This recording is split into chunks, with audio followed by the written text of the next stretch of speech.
Hi guys, in today's video we'll be talking about how to create a branding guideline or brand slash visual guideline. So I'll be teaching you how to create this in Photoshop. Sorry, not Photoshop, in Illustrator. I'll be walking you through tips and tricks, what to include, what not to include, and also I'll be sharing a free 24 pages template which I use for my clients. So stick around and grab your copy.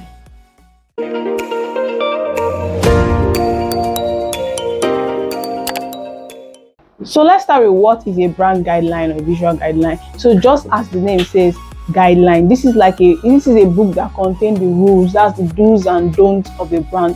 Usually this brand guide contains the brand strategy part of branding in general, and also contains the visual identity part of branding. So brand guideline should not be confused with brand book. Brand book goes in depth, very in depth about the strategy part of things. This is where it dissects the tone of messages, examples, and what not to use. It is really deep. It goes into the company culture, the mission, the vision, and all of that stuff. But a brand guideline also contains that, but it is not in depth. So this brand guideline, like I said, it contains the do's and don'ts of a brand. So why is it important to have a brand guideline? Your brand, your full brand identity gig is not complete. Designing a logo and an identity for a startup, a small business, whatever it is not complete until you have delivered a brand style guide. So why is it very important for you to design a style guide for this brand you have created? Number one, to help the people that you are the business owners, the company, whoever you're designing for, to help them know how to use the assets you have created for the brand. It helps us to use what the assets they've created for the brand. It also helps in cohesiveness. So in case whereby the brand is creating, it has multiple designers on the team, instead of having to explain physically to them oh, this is what my brand is about, this is my mission statement, this is what we do, this is what we don't do, they will send the style guide to them. So that's just the basic importance of it, for consistency, for efficiency, to create cohesiveness, to foster collaboration. These are the key importance of creating a style guide. Now this is the 24 page brand guideline I created for a brand I recently designed, Remote Candles. I don't know if I should do a full case study coming. So we have the intro. I have a table of contents going on here. So this is fully editable, so you can always tweak this. I will replace all this with a placeholder, so you will not be getting the full this remote brand guide. You have to put in your own word, but I'll be sharing the template for you to download and use. So you have the content. It talks about the logo, typography, color, photography, brand pattern, social media design, merchandise, and stationery. The about us I spoke about. So because this is a medium to small size. No, it's not actually very small. It's actually a bit not medium size. So I didn't really break down the whole tone of voice, messaging, what to use, what not to use. I didn't do that. So I just wrote a little about us. Then the logo, we broke down the logo mark, logo lookup, color space, logo on background, and best practices. So your logo, you have how you so just make sure that in this guideline I created, brand guide I created, I tried to put in a little words regarding what I've created. So in some cases, people collaborate with copywriters to come up with this.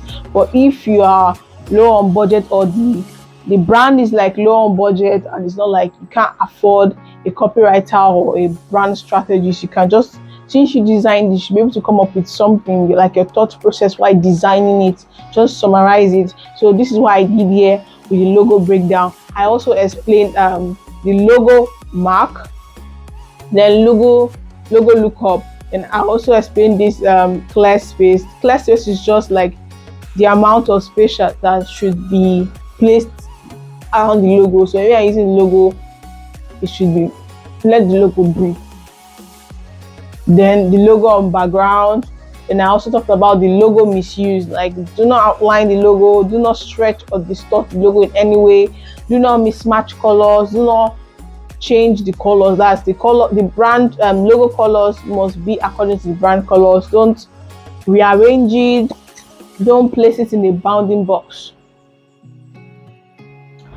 Then we talked about the next one is typography, which I classified into secondary typeface and the primary typeface. The secondary typeface is used, like I said here, it is designed to be used solely for headlines or special use as the designer deems fit.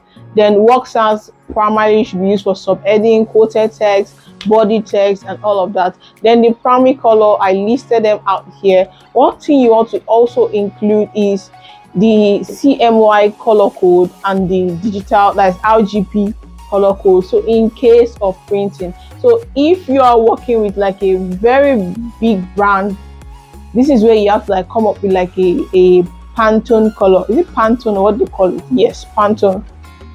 Because these brands, they like want to paint their walls like full on physical like branding and all of that. But my client wasn't doing all of that stuff, so I just left with the CMYK color code. Photography, as I said earlier, for this brand, there are just two directions I want the imagery to go. So in some cases, you must have already like carried out a brand. If you are designing packaging for your client, you must have carried out. Oh, why is my camera shaking? You must have carried out like a mini photo shoot for the product, and if you have not, get images like stock images or mock-ups to show the scenery or the imagery, the mood you are trying to bring to life with the product or with the packaging which you have created, so that whoever is the photographer that wants to photograph that product will be able to see that, okay, this is the direction I should go. Let me increase the saturation, let me decrease the saturation. In some cases, if it is a specific kind of editing, photo editing, you want it to be peculiar to the brand, it has to be included in your photography section, like in this brand guide. Then brand pattern, I talk about the brand pattern. Then social media,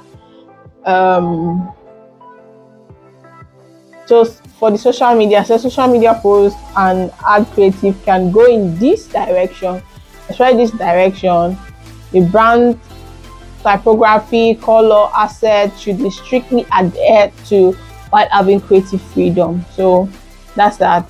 This is like a photo announcement post I created for the whoever is going to be handling their social media designs. Then like a really advertisement kind of design here. Then stationery and merchandise. Excuse me. This is how whoever is this is how the colors in which the what's it called, the business card will be printed. Then merchandise for the staffs and for gifts for their clients. So this is just what I have. Lastly, I want to talk about how to make this guideline accessible. You can either upload it to like Google Drive or OneDrive or cite it to whichever mode of storage the client is using, but I'll advise you to always store it on Google Drive and share the link with your clients. So that's that for that. You use it, you export it, save as PDF, and you are good to go. So that's about it for creating a brand guideline. So because I'll be giving out these templates for free, I'm not like trying to like go down into the depth of, oh, this is how you create an artboard. Just download it, edit it, and you're good to go. Change the colors, change the typography, you are good to go. So for you to download this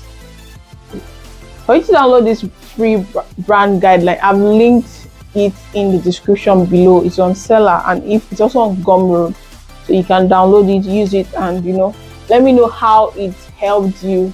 So guys, that will be all for this video. Please give this video a thumbs up, share it to your friends, subscribe, download the freebie, and let me know how it helped you. I'll see you in my next video. Bye.